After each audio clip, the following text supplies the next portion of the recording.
譬如有人問你，喂 Salmon，你幾多錢你先夠啊？我唔好話你啊，你可能話，喂，錢邊有人話夠噶？嗯梗係越多越好噶嘛。喺我心目中，我唔係呢個答案嘅。我覺得錢係有夠呢個字嘅。哦，OK，夠呢個字係點嚟嘅咧？就係你自己覺得一啲你可以接受嘅生活模式，即係你講 lifestyle 哈，因人而異啦嚇。你係覺得如果每一日有咁嘅 lifestyle，你已經可以接受嘅。未必係好滿意，但係可以接受。呢個就係一個夠嘅底線嚟，我覺得。咁當然啦，夠之上有多少少空間，有 buffer 梗係最好啦，係咪先？係。咁但係我又諗翻，一個人到咗 let's say 我嘅年紀50幾歲，如果你嘅優先考慮嘅嘢係同我一樣，which is 健康，因為有健康，你剩下來嘅時間先至有意義。冇健康，即係話身體健康、心理健康啊，其他嘅情緒健康。如果嗰啲嘢你冇嘅話咧，我俾再多錢、再多時間你係唔會有心情去享受嗰啲時間去做你想做嘅嘢。咁如果我冇咗嗰樣嘢，咁其實即係個有兩個字啊 ，lifespan 同埋 health span。lifespan 就係話你可以活幾耐，health span 就係話你可以健康地活幾耐。係兩個唔同嘅概念嚟㗎。哇！呢個概念好正喎，我第一次聽喎，即係 health span 同埋 life span 呢樣嘢。嗱，呢樣嘢唔係我發明㗎，我都係聽個 podcast 翻嚟嘅啫。我聽到呢樣嘢，我感覺感觸好大。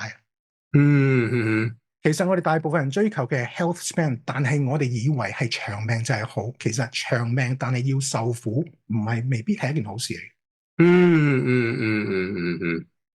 咁呢一點又講翻轉頭啦。咁同我退休我自己需要嘅有咩關係咧？好多嘢啊！如果你想要 health 嘅話，嗱，Simon 你都係一個注重健康嘅人，你都係知道健康嘅重要性，你都係有運動啦，你都明白。你會知道到咗呢一個年齡咁上下咧，第一，你唔可以食某一啲嘢。就算你可以食嘅嘢，都唔可以食太多，都要就住要有節制啊。冇錯。第二，基本上除咗水，乜都唔飲得。即係如果你想追求健康啊，一個可持續嘅健康狀態。OK，仲有你要每一日有適當啊，唔係過量，但係又唔可以冇嘅運動，係符合你而家身體狀態嘅運動。有啲太激嘅咧，又唔啱你嘅，會勞損。但係唔夠咧，你又唔夠血液循環，又即係鍛煉唔到你肌肉，即係你 retain 唔到你嘅 muscle mass，心臟可能又唔夠，或者係過度負荷。咁所以追求呢個平衡，其實入邊有好多嘅知識你係需要涉及嘅。而嗰啲係需要時間你去了解，同埋喺你自己身上邊去做實驗，睇下呢樣嘢你啱唔啱自己。OK。其實阿 Kevin 你係咪喺退休前你已經準備即係會去鑽研或者了解多啲呢個 health 嘅一啲 relate 嘅 knowledge 啊，或者甚至乎一啲 skills 嘅係？我有注意到，但係我永遠唔及我退休咗之後擺嘅時間落去。OK，我擺好多時間落去，即係類似呢方面嘅嘢。所以咧，如果你考慮到頭先我講嗰幾樣嘢咧，你會發覺，咁我除咗啲嘢，我仲有邊啲地方係需要用錢嘅咧？我又唔可以食太多好嘢喎，啲好嘢係所謂貴嘢啦，即係包心刺肚嗰啲嘢。我本身其實唔係咁好，所以我比較幸運啊。唔係我話我想食而冇得食，而我根本就唔係我咁中意食。你問我最開心嘅咩？就係星期六吉碟腸粉，我最開心啊！麻醬甜醬，咁一碟細細地嘅4條腸粉，插。呢個係我 dream food 嚟嘅。OK，即係你俾樣嘢，哇！真係由頭笑到落嚟，食完之後，咁啊飲杯茶，咁就好開心啊成日。OK，咁啊，即係呢啲係我嘅品味嘅食物啊。雖然講出嚟唔係話太高大上，但係我根本唔係一個高大上嘅人，所以呢個先至係我真正嘅我嚟。咁我追求嘅嘢，好幸運地咧，唔係需要錢買到嘅。我追求係喺呢度入邊多啲嘅。OK，咁當然啦，我係絕對係一個另類啦。我唔可以話你哋都學過，只不過今日上嚟，即係大家都分享下。喂，然後 Kevin 係一個咁怪嘅人嚟喎，我唔同你一樣啊，大佬咁樣。結果問題即係大家分享下，有啲嘢可能我講之後，你哋可能會覺得，咦係喎，未聽過有用咁啊。傾下偈。你頭先啱啱提及到就係，即係如果想個人健康啲，有一樣嘢即係我諗都大家值得可以諗同埋留意下嘅，就係飲一樣嘢，淨係飲水。咁當然呢個係阿 Kelvin 佢健康嘅原因，亦都係佢其中一個佢想追求或者追尋嘅。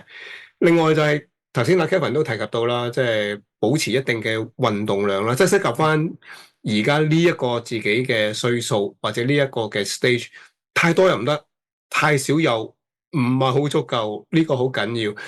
咁其實我好有興趣想知道阿 Kelvin 你係點樣堅持到去即係執行到你頭先所講嗰啲嘢。咁當然即係我諗我哋每個人都明白要做適當嘅運動。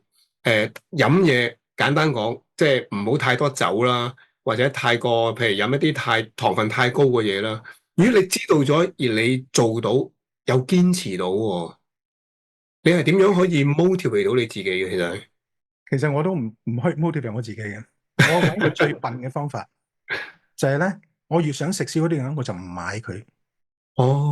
OK。因為人咧，我自己啦，即係以我自己 theory 啦，我哋係一個非常之慣性嘅動物嚟嘅。成日做一樣嘢，成日都係嗰陣時做一樣嘢，咁我哋就好難嗰陣時唔做嗰樣嘢嘅。我覺得好似有心癮喺度啊，miss 咗。咁你話我以前食過煙嘅，我亦都知道點解啲人會有上煙癮，但係其實最後原來食煙嘅煙癮，我自己發覺咧 ，it's not about the substance， 唔係支煙會令你上癮 ，no。我以前食煙點解？因為我做啲嘢唔係我想做，我好悶，我想尋求一個 escape。又唔可以成日食嘢飲嘢食支煙，覺得哇好 relax 咁樣。其實我真係需要嗰樣嘢嘅。No， 其實你俾條飲管我係咁吹，其實我都覺得係已經滿足嘅，即係想嘆下氣。如果你呢一個嘅幾好喎，即係有咩事唔好食煙啦，不如攞支飲管吸一吸先咁樣。